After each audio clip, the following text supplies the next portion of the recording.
일단 교직에 오래 몸담고 계시다가 얼마 전에 퇴임을 하셨는데요. 귀한 시간 내주셔서 감사드리고요.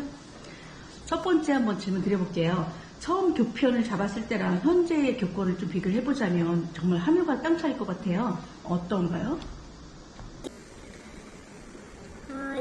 40여 년이 지난 시절과 지금을 비교하는 데 있어서 무엇이 기준이 되어야 할까 좀 고민이 됩니다.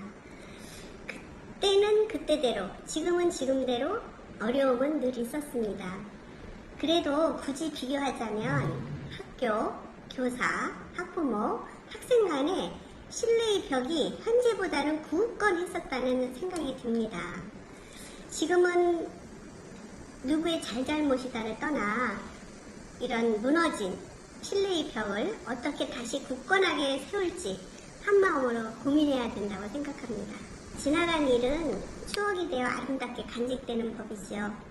기억에 남는 제자들도 많고요. 최악의 학생과 학부모도 지금은 아름다운 추억으로 남아있습니다.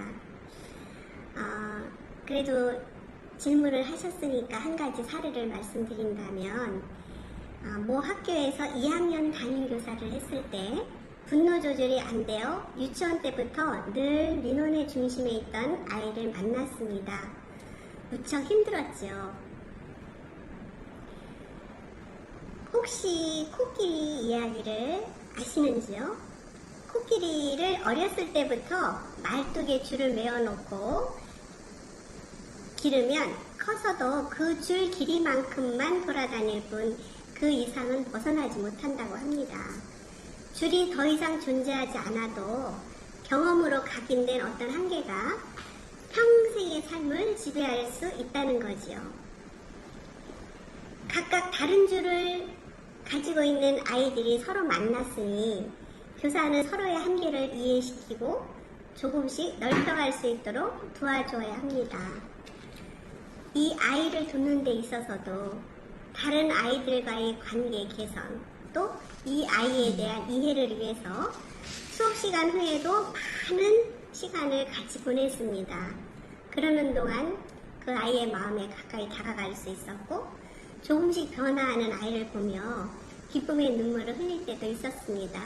그러나 무엇보다도 감사한 것은 수업이 끝난 후에도 보내지 않은 담임교사를 이해하면서 전적으로 지지해 주셨던 그런 학부모님이었습니다. 그래서 지금은 어엿한 청년으로 그 아이는 성장해서 대학교에 잘 다니고 있습니다. 얼마 전에 그 서희초 교사 사망 사건 있었잖아요. 이게 지금 큰 이슈가 되고 있는데 이거 때문인지도 몰라도 지속적으로 이제 교권 추락에 대한 목소리가 나오고 있어요. 이 와중에 학생 인권 조례를 폐지해야 된다는 움직임이 나와서 지금 논란이 증폭되고 있는데요. 교권 추락이 어제 오늘 일만은 아닌데 이거에 대해서 어떻게 생각을 하실까요? 교권과 학생 인권은 반비례 관계가 아닌 공존의 관계라고 생각합니다. 지금 각 학교에서 적용되고 있는 2015 개정교육과정에서는 자주적인 사람, 더불어 사는 사람, 창의적인 사람, 교양 있는 사람, 이렇게 4가지 인간성을 추구하고 있습니다. 이 중에서 저는 공동체 의식을 가지고 세계와 소통하는 민주시민으로서 배려와 나눔을 실천하는 더불어 사는 사람을 기르기 위한 교육이 무엇보다도 중요하다고 생각합니다. 대부분의 민원은 학생 간 갈등에서 학부모 간의 갈등으로 진행되는 과정에서 발생합니다. 학생 간 갈등을 예방하는 교육이 무엇보다 우선되어야 할 이유입니다. 또한 학생 인권조례에 학생의 권리에 따르는 책무성 조항을 넣어서 보완해야 한다는 그런 움직임이 있는데 이것도 속히 이루어져야 할 문제라고 생각합니다. 아까 이제 제가 잠깐 말씀드렸듯이 요즘에는 학생들이 잘못을 해도 체벌은 물론이고 복도에 나가서 서 있는 것조차 이제 뭐 안 되는 실정인데요. 이거에 대해서 이게 과연 맞는 것인지. 이 민주시민 교육의 일환으로서 그 각 학급별로 선생님들과 학생들 간에 서로 협의를 해서 학급 규칙을 만들어 온 것이 굉장히 오래됐습니다. 학생들이 학급에서 잘못했을 때 교사가 즉흥적으로 밖에 나가 있게 한다든지 체벌을 한다든지 하는 것은 굉장히 큰 문제라고 생각합니다. 학생들과 서로 약속을 해서 학교 생활규칙을 만들어져 있다면 그 규칙에 따라 학생들이 생활하는 것이 당연한 것이고 또 그 규칙에 따라서 서로 약속된 어떤 벌칙을 주었을 때 그것은 문제가 되지 않을 거라고 생각을 합니다. 예를 들어서 그 학급 규칙을 정해놨는데 그걸 어긴 학생들한테는 그런 체벌을 만약에 했을 때 학교 교사 입장에서는 그게 옳다고 생각을 하는데 학부모 입장에서는 또 아닐 수가 있잖아요. 어떻게 그걸 이해를 시켜야 될까요? 지금 체벌이라는 표현을 하셨는데 체벌은 현재의 교육에서는 이미 과거로 보내야 할 유산이라고 생각을 하고요. 체벌보다는 체벌을 대신할 수 있는 또 아이들이 굉장히 피하고 싶지만 그 체벌과는 다른 그런 벌칙을 이제 우선 정하는 것이 중요하다고 생각을 하고요. 그다음 그런 그 벌칙을 이행했을 때 학생이 받아들이지 못하고 또 학부모가 받아들이지 못했을 때 일단은 학생에게는 그 규칙을 정할 때 권리를 한 표 사용했었다는 것을 다시 한번 확인시키고 또 그에 대해서 또 만약에 그것이 그때는 찬성했지만 지금은 합당하지 않다면 그 이유에 대한 대화를 학생과 충분히 우선 먼저 해야 된다고 생각을 하고요. 그 대화가 이루어진 다음에 그 대화의 내용을 학부모님과 함께 이야기한다면 학부모님도 이해할 수 있지 않을까 그렇게 생각합니다. 교사의 그 노조 가입은 말 그대로 선택입니다. 그리고 그 선택은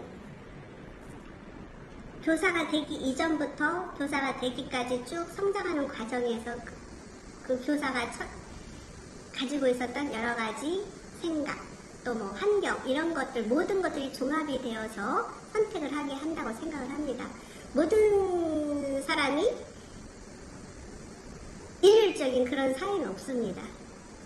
예, 노조에 가입하시는 선생님도 계시고 또 반대적인 교원단체에 가입하는 선생님도 계시고 그냥 중립적인 입장에 있는 선생님도 계시는데 그런 다양성이 있어야 어느 한 편에 치우치지 않는 그런 중도적인 그런 교육 현장이 만들어지지 않을까 이렇게 생각합니다. 마지막으로 지금 일선에 있는 후배 교사들한테 한 말씀 부탁드릴게요.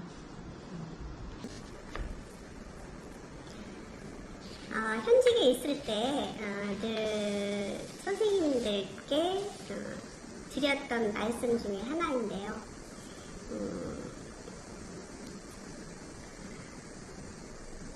여러 가지 학문적인 그러한 것을 가르치는 것도 교사의 책무 중에 하나이지만 무엇보다도 건강한 시민으로서 생활할 수 있는 그런 바탕을 마련해 주는 것이 더 큰 책무라고 저는 선생님들께 말씀을 드렸습니다. 그러는 과정에서 선생님들 역시 굉장히 이제 힘든 상황을 이렇게 맞닥뜨릴 수 있는데요.